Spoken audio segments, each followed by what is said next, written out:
بسم اللہ الرحمن الرحیم۔ السلام علیکم۔ اردو سٹوریز ہاؤس کے ناظرین کو تہہ دل سے ہم اپنے ویڈیو میں خوش آمدید کہتے ہیں اور ایک نئی سٹوری کے ساتھ، ایک اچھے واقعے کے ساتھ آپ کی خدمت میں حاضر ہیں اور تہہ دل سے آپ کا خیر مقدم کرتے ہیں۔ یہ واقعہ ہندوستان کے ایک مشہور قصبے کاندھلہ کا ہے، جہاں صدیوں سے ہندو اور مسلمان آباد رہے ہیں۔ تقسیم ہندوستان سے پہلے کی بات ہے کہ زمین کے ایک ٹکڑے پر ہندوؤں اور مسلمانوں کے درمیان اس قصبہ میں تنازع کھڑا ہو گیا۔ ہندو دعویٰ کریں کہ یہ زمین ہماری ہے، جبکہ یہی دعویٰ مسلمانوں کا بھی تھا۔ بات اختلاف سے جھگڑے تک اور جھگڑے سے مقدمے تک پہنچ گئی۔ مسلمان نے یہ اعلان کیا کہ اگر وہ مقدمہ جیتتا ہے اور یہ زمین اسے ملتی ہے تو وہ وہاں مسجد تعمیر کرے گا، جبکہ مقابلے میں ہندو نے یہ اعلان کیا کہ اگر وہ مقدمہ جیتتا ہے تو وہاں مندر تعمیر کرے گا۔ یوں دو انسانوں کے انفرادی جھگڑے نے ایسا مذہبی رنگ پکڑا کہ مسلمان اور ہندو ایک دوسرے کے بالمقابل آ کھڑے ہوئے۔ شہر میں فساد اور بلوے کا خوف ہر طرف طاری ہو گیا۔ یہ مقدمہ انگریز کی عدالت میں پہنچ گیا۔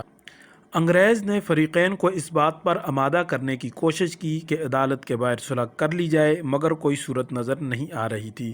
چنانچہ ہندوؤں نے انگریز سے کہا، ہم آپ کو تنہائی میں ایک مسلمان عالم کا نام بتاتے ہیں، آپ ان کو اگلی پیشی پر بلا لیجئے۔ اگر وہ کہیں کہ زمین مسلمانوں کی ہے تو مسلمانوں کو دے دیجئے، اور اگر وہ کہیں کہ ہندوؤں کی ہے تو یہ زمین پھر آپ ہمارے حوالے کر دیجئے۔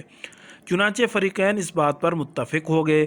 اس اتفاق رائے کے بعد مسلمان جشن اور خوشیاں منا رہے تھے۔ جب ہندوؤں نے ان سے پوچھا کہ اس خوشی کی کوئی وجہ، تو مسلمانوں نے کہا، کیونکہ آپ نے ایک مسلمان عالم کو حکم یعنی ثالث بنایا ہے، لہٰذا یقینی طور پر اس مقدمے کا فیصلہ ہمارے حق میں آئے گا۔ یہ سن کر ہندوؤں کے چہرے مرجھا گئے۔ ہندوؤں نے مسلمان عالم مولانا مظفر حسین کاندھلوی کا نام پیش کیا، جو مولانا شاہ عبد العزیز رحمۃ اللہ علیہ کے شاگردوں میں سے تھے۔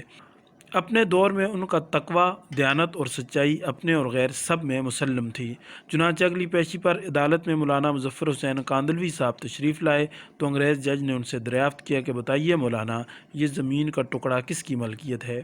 مولانا نے جواب دیا کہ زمین کا یہ ٹکڑا ہندو کی ملکیت ہے۔ انگریز جج نے اگلی بات پوچھی کہ اگر یہ ہندو کی ملکیت ہے تو کیا اس پر مندر تعمیر کیا جا سکتا ہے؟ مولانا نے جواب دیا کہ جب ملکیت ہندو کی ہے، وہ گھر تعمیر کرے یا مندر تعمیر کرے، یہ اس کا اختیار ہے۔ چنانچہ ہندوؤں کے حق میں فیصلہ دے دیا گیا۔ انگریز جج نے مقدمہ کے آخر میں یہ سنہری الفاظ تحریر کیے کہ آج کے مقدمے میں مسلمان ہار گئے لیکن اسلام جیت گیا۔ مولانا کی سچائی ہندوؤں کے لیے ہدایت کا باعث بن گئی اور تمام ہندو مولانا کے کردار سے اتنے متاثر ہوئے کہ وہ سب کے سب کلمہ پڑھ کر مسلمان ہو گئے، اور ساتھ ہی اس موقع پر انہوں نے اعلان کیا کہ اب ہم یہاں اپنے ہاتھوں سے مسجد تعمیر کریں گے۔ کیا آج کے دور میں ایسے کڑوے سچ بولنے کی ہمارے اندر ہمت ہے؟ یہی آج کا سوال ہے۔ ہزار خوف ہوں لیکن زباں ہو دل کی رفیق، ہزار خوف ہوں لیکن زباں ہو دل کی رفیق، یہی رہا ہے ازل سے قلندروں کا طریق۔ اگر آپ کو ہماری ویڈیو اچھی لگی ہے تو پلیز اسے لائک کریں، کومنٹس میں اپنے رائے کا اظہار کریں، دوستوں کے ساتھ اس کو شیئر کریں۔